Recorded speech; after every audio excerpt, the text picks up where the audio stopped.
Well, how do you respond to the evolutionary critiques of intuitionism, who say that morality is tied to survival instincts and group needs?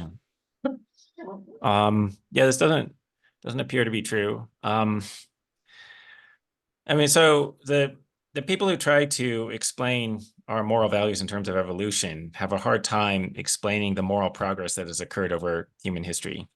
There's been an enormous amount of change and apparently we would say progress. And like it's not just random change, it's that society's values have evolved in a particular direction, which you could describe as liberalism, Right. like a liberalization of values, which is sort of less willingness to commit violence and coercion, more respect for the dignity of the individual, and sort of value for equality. Okay, so um, it's hard for evolutionary psychologists to explain this. Because so you could explain the values that people had, like in primitive times, the values in primitive societies. You could explain that by appeal to evolution.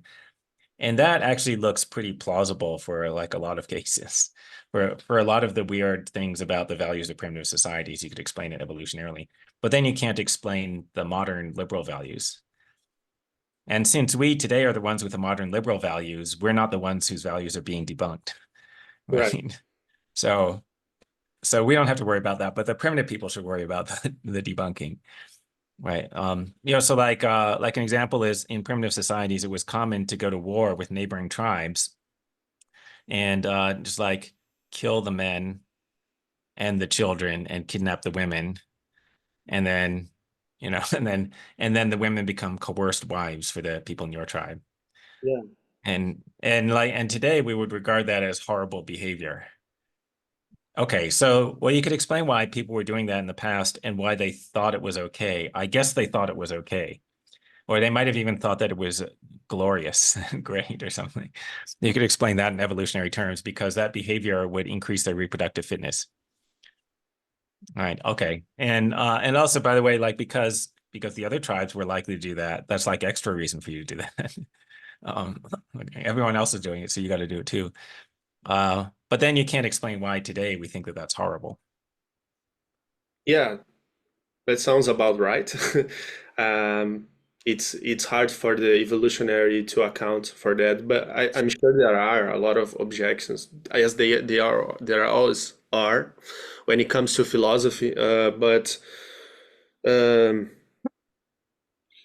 so this also helps you to deal with disagreement, right? Because in your book you say that the disagreement between people and cultures that most uh, many times are not really about disagreements about moral facts, but rather about uh, other kinds of facts that are tied to moral facts, right? This is how you account for disagreement. If not, please correct me. Yeah, well, I mean, there are many causes of disagreement, right? So, people want you to explain why people disagree about values. And this is supposed to be like a particular problem for moral realists. Yeah. But you should notice that people disagree about um, quite a lot of things, right? There's a lot of disagreement. It's not just about values. And in no other area do people say, oh, because there's disagreement, that means there are no facts, right? Mhm. So, like we observe so the cultural relativists observe that, oh, there are different moral beliefs in different cultures. And especially primitive societies, they will have widely varying practices, widely different from ours, right? So in primitive societies, there will be like a lot of polygamy, and then they'll have like like very harsh rules. So like whatever in some societies, homosexuality is like a capital crime or something. Okay, so you're like, okay, wow, they have really different values. But the other thing you should notice is, well, they also had very different descriptive beliefs about the world.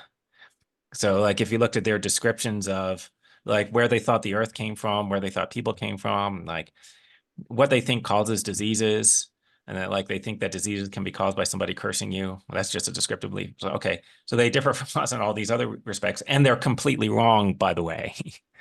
Right? In the ways in which their descriptive beliefs differ from ours, they're completely wrong.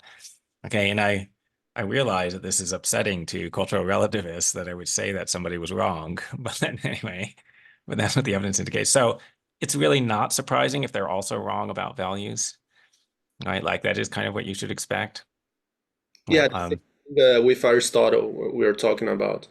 Uh, yeah, and it seems that many many people today regard intuitionism as an odd, a queer theory, like John Mackey, yeah, who you respond to in ethical intuitionism, and that seems a lot to do with the this sort of addiction to physicality, to empiricism. yeah, Do you think that's right? That in the late the 20th century we've had this overwhelming fixation on physical realm. yeah, yeah. I mean, like a lot of philosophers today are physicalists. There's philosophers in the sort of analytic, English speaking world tradition.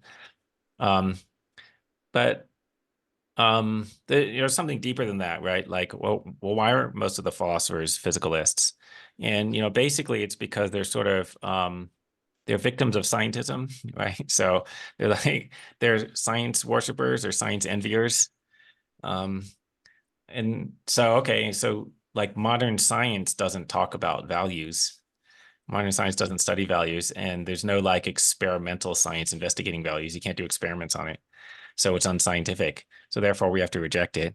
And like why they're physicalists? Like, oh well, like we can't see the soul, and we can't do experiments on it, and scientists don't talk about it, so that must not be real either. And I think this is not a good motivation, and in fact, this is not a scientific motivation. The scientific way of thinking does not involve talking about whether something is scientific and then rejecting something that seems to exist because you decided it was unscientific. That is not scientific thinking. Yeah. That's ideological thinking, right?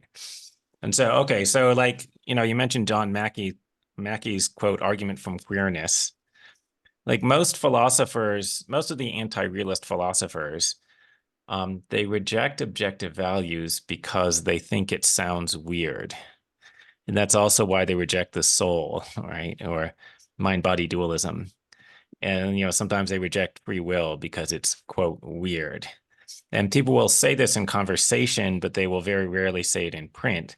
But John Mackey is an exception where he did say it in print, but he used the word queer instead of weird because that was more commonly used then, I guess. Yeah. Okay. But, I would like to point out like rejecting an idea because it, quote, sounds weird to you. This is a totally unscientific way of thinking, right? And really, and not only unscientific, but like really not rational. Like what is the theory about how your vague sense of something sounding weird is a reliable guide to the nature of reality?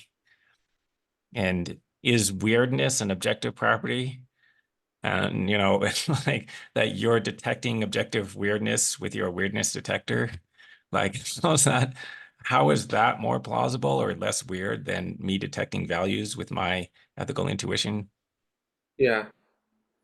Yeah, everything can seem weird, existence can seem very weird. Physical It process is. can seem weird. It is weird. Yeah.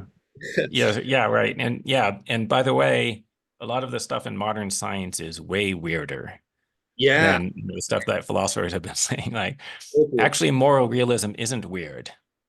Like if there's a view that has been held by almost everyone throughout human history, and you say you find it weird, then you're the weird one, Yeah, right? Right? Because like obviously the vast majority of people didn't find it weird, so there's something weird about your mind.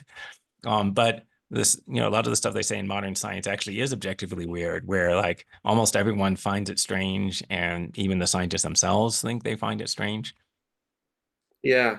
And on the other hand, more realism, at least is historically, is kind of common sense. Yeah. There is a prejudice against common sense, and we cannot account for the total motives for that, but that's really seems to be a thing. Um, Yeah, yeah. Yeah, anyway, like in the intellectual world, you get credit for saying surprising things, just saying outrageous things and rejecting common sense.